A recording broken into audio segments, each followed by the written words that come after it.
আসসালামু আলাইকুম। এক মাস সিয়াম সাধনার পরে আজ এলো খুশির ঈদ। সবাইকে ঈদ মোবারক। আজকে আমরা অনেক সকালে উঠছি, নাটোর অনেক সকালে নামাজ হয় 7টার দিকে, আমরা উঠছি 6টার দিকে, এখন বাজে হলো 6:30। আমরা এখন নামাজ পড়তে যাবো। আমরা বাবা ছেলে একরকম পাঞ্জাবি করছি।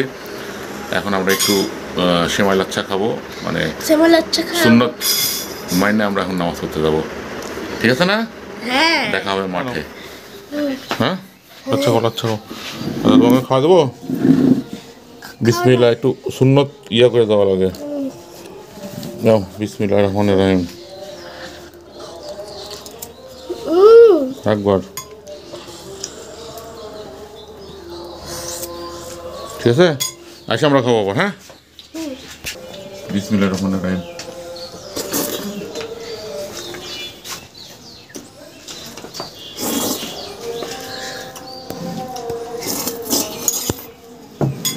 চলো, হয়ে গেছে, আগে খাবো নি। ঠিক আছে, বের হয়ে গেছি। আমরা এখন কাচারি মাঠে যাবো, আমাদের নাটোরের ঐতিহ্যবাহী কাচারি মাঠ। রিক্সা পাচ্ছি না, হাঁটে হাঁটি যায় নাকি? হ্যাঁ, হাঁটে হাঁটে যাবে। আচ্ছা চলো, হাঁটে হাঁটে যাই, সমস্যা নেই। কিছু দূর হেঁটে যাওয়ার পরে আমরা একটা অটো রিক্সা পাই। অটো রিক্সাতে বসি মাঠের উদ্দেশ্যে রওনা দেওয়ার জন্য।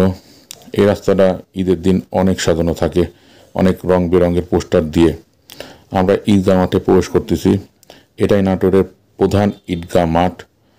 এখানে সবচেয়ে বড় জামাত অনুষ্ঠিত হয়। আমার সব সময় এই ঈদগাহ মাঠে এসে নামাজ পড়তে অনেক ভালো লাগে, কারণ এই মাঠে আমার অনেক স্মৃতি জড়া আছে। এই মাঠে এক সময় আমি আমার বাবা দাদাকে নিয়ে আসতাম। আজ তারা নাই, আল্লাহ তাদেরকে বেহেশত নসিব করুক।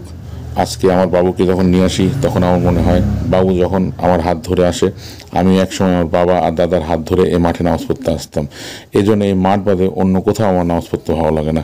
এই মাঠে আসলে আমার মনটা প্রাণটা জুড়া যায়, আর সবার সাথে দেখা হয়, কারণ নাটোরের অধিকাংশ মানুষজনই এই মাঠে নামাজ পড়তে আসে।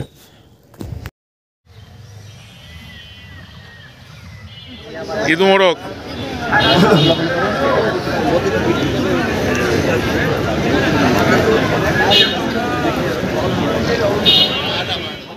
আমরা চলে যাচ্ছি বাসায়, এখন অনেক ভিড়।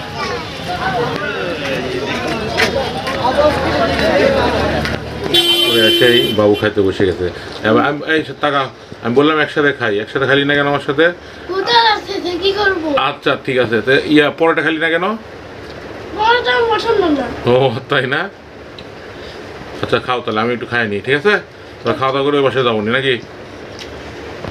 আর আমার সকালবেলা আমার ঈদের দিনের সবসময় মেনু এটাই, লাচ্ছা সময়। এটা খুলো তো, এটা খুলো তো, এটা সেমাই, এটা সেমাই, পরোটা আর ডিম পোস্ট। আচ্ছা আমি খাই, আচ্ছা দিয়ে খাই প্রথমে।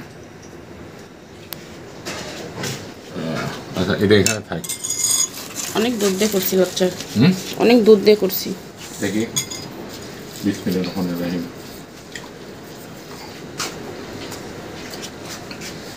পরোটাগুলো ফ্রোজেন করে রাখছিলাম, কেমন ভালো লাগে ফ্রোজেন পরোটা? আমি এমনি কিনা খাইছি, আমরা বাসায় কখনো করে রাখা হয়নি, এবার রাখছিলাম। আরেকটা নিবে? পরোটা না, তাহলে একটু কমই খাই, 1 মাস পর খাচ্ছি না। হ্যাঁ, সেটা একটু কম, পেটে কম রেখে খাওয়াই ভালো। বাবু বসলো না টেবিলে? ওরা ঘর ছাড়া ভালো লাগে না। আর বলে পরোটা ভালো লাগে না, আর সবসময় ভালো লাগে তোমার ইয়া ভাত তেলানি, পোলাও, এগুলো। ঈদের দিন চাচ্ছে ভাত তেলানি, বলছে আমাকে ভাত তেলানি করে দাও।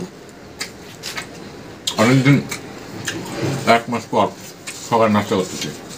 সেটাই আলহামদুলিল্লাহ, 1 মাস রোজা করা হয়েছে, আল্লাহ করার তৌফিক দিয়েছে সবাইকে 1 মাস রোজা, তাই না? হ্যাঁ, সবাই করতে পারছি আমরা 1 মাস রোজা। সবাই বলতে আমরা দুজন, বাবু তো অনেক ছোট, বাবু থাকতে পারবে, বাবু অনেক সকালে নাটোরে নামাজ ইয়ে হয়, জামাত হয় 7টার দিকে, মানে আমি উঠলাম 5:30 দিকে। তুমি 5:30 সকাল সকালে উঠছে, ঠিক না? অনেক সকালে, কারণ ওই এর আগের বার কান্নাকাটি করতেছিল, বড় হচ্ছে মাশাআল্লাহ, এই জন্যই এখন আর সমস্যা হয় না, এখন উঠতেছে। এখন আর কান্নাকাটি করে না, এখনও টেবিলে বসতো, ওই যে ক্ষুধা লাগে, এখন আর ওই হুঁশ নাই, এখন ওই ওখানে বসে খায়, ওইটা ওই নিচে বসে বসে খায় বিছানার, ওই যে ওখানে বসে খায় অভ্যাস ওর। যাই হোক, আমাদের ঈদের সকালটা এরকমই কাটে বরাবর প্রত্যেকবারই। আমরা এখন খাওয়া দাওয়া করবো, খাওয়া দাওয়া করে একটু গোরস্থানে যাবো, তারপরে যাবো বরণটি বাসায় দেখা করতে। তবে দুপুরে এসে কি রান্না করবে? রোস্ট করবো, গরুর মাংস করবো, আর পোলাও? খিচুড়ি করছি আর পোলাও, অন্য কিছু করি। ঈদের দিন তো অত কিছু, সারা মাস রোজা থেকে দেখা যাচ্ছে খাওয়া যায় না, যেটা খাওয়া যায় সেটাই করবো। ঠিক আছে, আবার সবাইকে ঈদ মোবারক, আবার ঈদ মোবারক, ঈদ মোবারক। আবার দেখা হবে দুপুরবেলা, তারপরে আগামীকাল সবসময় এখন থেকে দেখা হবে সবসময়। আল্লাহ হাফিজ।